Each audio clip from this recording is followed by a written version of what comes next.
We've covered a lot of investing strategies on this channel over the years, but recently I got a question from one of you that I thought I should address. Is there an asset allocation that can provide strong long-term growth potential without relying too heavily on stocks? It's a great question because stocks have traditionally been the go-to asset class for long-term growth. Historically, they've trounced just about every other asset class out there in that category. So strategies that are trying to prioritize long-term growth have traditionally separated themselves more by how they allocate their investments within the stock market itself and how heavily they're willing to lean into that class as opposed to just about everything else. However, they're also very volatile in the short term, and that can make some investors uneasy about putting their money into the markets, or cause them to panic sell when the markets go down. So it would be awesome if those investors had another option to turn to in order to get that kind of growth. Thankfully, stocks aren't the only asset class that has a history of producing strong long-term returns. There are certainly reasons why they've historically been the go-to asset for that purpose, and we'll go over some of those today, but for those who, for one reason or another, don't want to put much, if any, of their investments into the stock market, let's take some time to look at another option that you have that history suggests will still produce solid long-term growth. Let's build an anti-stock investing strategy. But before we get going, be sure to like this video if you haven't already, as it really does help out the channel a lot, and subscribe with notifications on for more money-related videos like this one every single week. And if you want to further support this channel, you can check out some of the links I've left in the description below, which includes a link to the investing platform M1 Finance. Get started investing for free today. So for most people, there are roughly 6 asset classes that most of their investment money gets thrown into: stocks, bonds, cash, or their equivalents,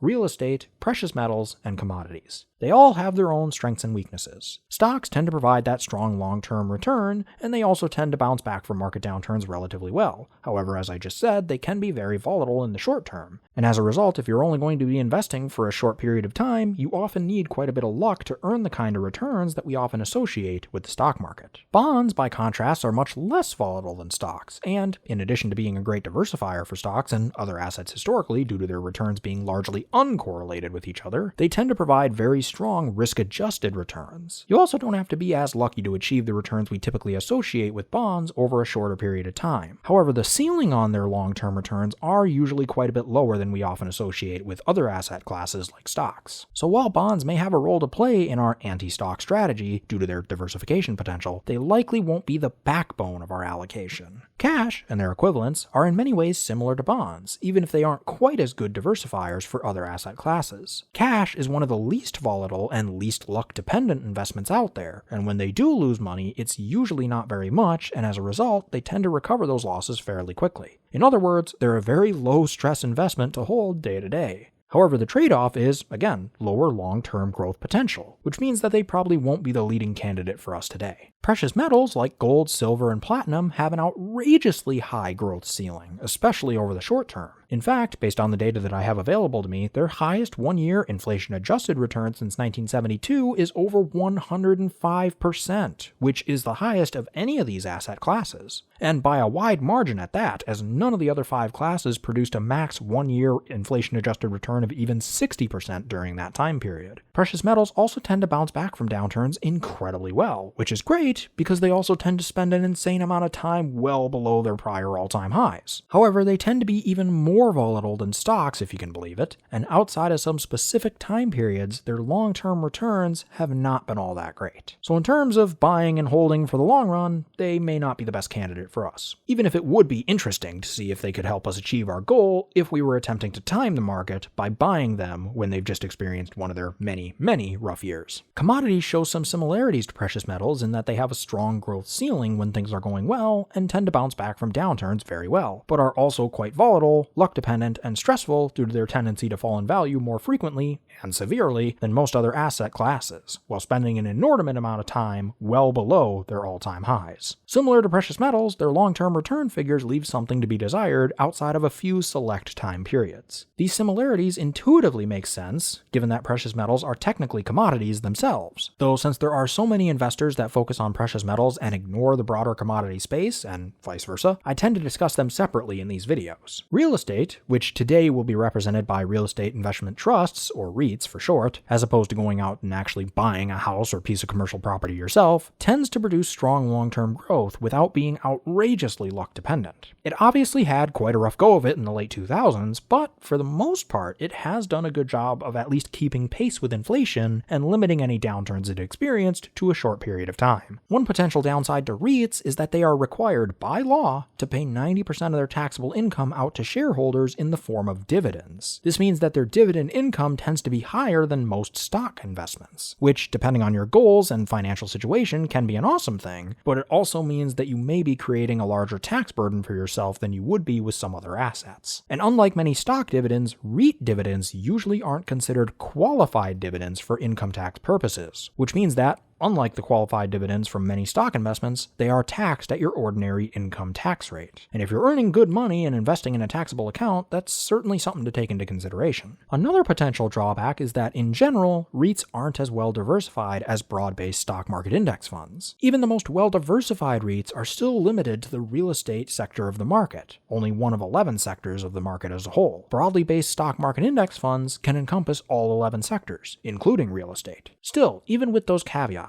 based on the history and estimates that I have for these asset classes going back to 1972, which is the earliest year for which I have data on REITs, real estate is clearly the best candidate to make up the backbone of our anti-stock strategy. The long-term returns are at least in the same ballpark as stocks, and unlike precious metals and commodities, those returns have been produced fairly reliably regardless of the time period we're looking at. So with that being said, let's get into how a hypothetical portfolio with REITs as the backbone would have stacked up to the more common stock-centric strategies. The allocation we're going to look at today is an 80% real estate and 20% bond portfolio. The real estate will of course be represented by REITs, and the bonds will be represented by long-term treasuries. We'll be comparing this to an 80% stock, 20% bond portfolio, with stocks being represented by an S&P 500 index fund, and bonds, again, by long-term treasuries. For the time period, we'll be looking from 1972 through 2020, because 1972 is, again, the earliest year for which I have estimated returns for REITs. For long-term return metrics, we'll be examining 10-year windows during that time frame. With that being said, let's get into the results. In terms of growth, the anti-stock approach seems to outperform the stock-centric strategy nearly across the board, with better minimum and average long-term returns, though slightly lower max returns. The short-term returns sees the anti-stock strategy holding an edge in average, minimum, and maximum returns, though it does trail the stock-centric strategy in median returns. And in terms of the risk-adjusted returns, the strategies are almost identical, with the anti-stock strategy holding the slightest edge with a sharp ratio of 0.58 compared to the stock-centric strategy's 0.57.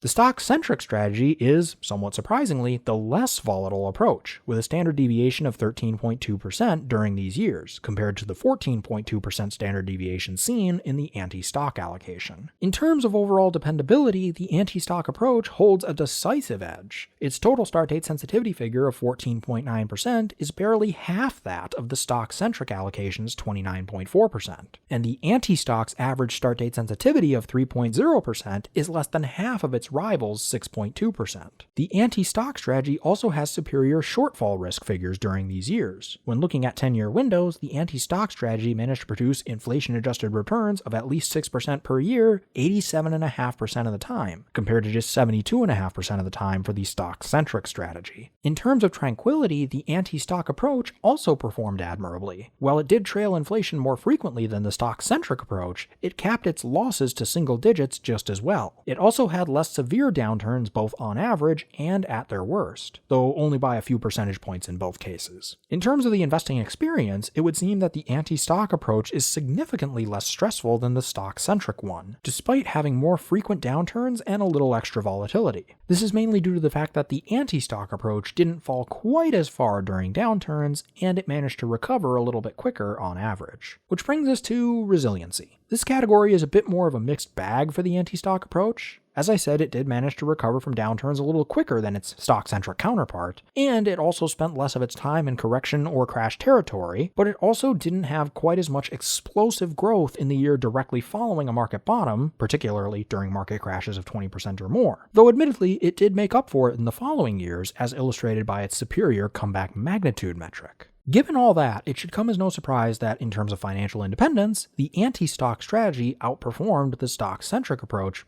basically across the board. As you can see on your screen now, it had higher minimum safe withdrawal rates, slightly higher income generation capabilities overall, and tended to reach financial independence quicker than the stock-centric strategy. Though it is worth noting that the stock-centric strategy did reach financial independence more frequently, especially at higher levels of saving. Granted, these figures don't take into account the cost differences between the two approaches. Like I said, dividends tend to be higher for REITs and are usually taxed as ordinary income, and there are some small differences in things like the expense ratios of the funds as well. But still, you can clearly see that even once those things are factored in, real estate can go a long way in helping you to achieve similar long-term returns as stocks without actually having to put your money into stocks. And in a way that makes sense. Real estate is a type of equity investment after all, just like stocks. Sure, it's almost always a leveraged equity investment for the people actually buying the property, but it is still an equity investment all the same. So it makes sense that there would be some similarities in its performance metrics such as growth and volatility. Now, if you wanted to get similar returns to stocks without investing in equities at all, as some people do consider real estate to be technically a stock investment, it would become quite a bit tougher, as non-equity investments historically have not been able to consistently maintain the growth-related heights of their equity-based counterparts in most cases. You may be able to make up for this through various forms of leverage and market timing strategies, or by investing in a smaller range of investments that you feel will outperform the broader market at the cost of diversification, but as we've covered at length on this channel in the past, it is incredibly difficult to do that successfully over extended periods of time.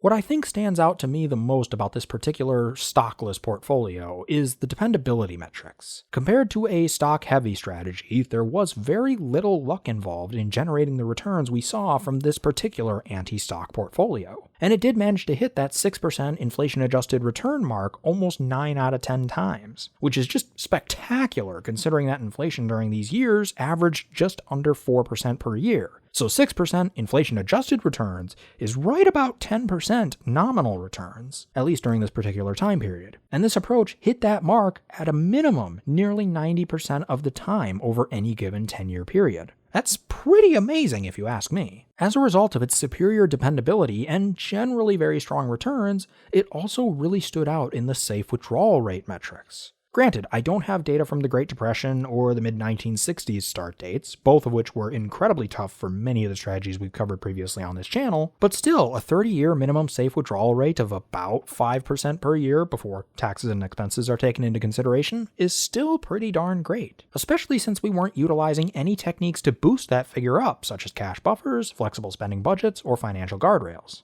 But those are some of the things that stood out the most to me. Now I turn things over to you. What do you think of this approach? Was there anything else that stood out to you? Are there any other approaches that you'd like to learn about in a future video?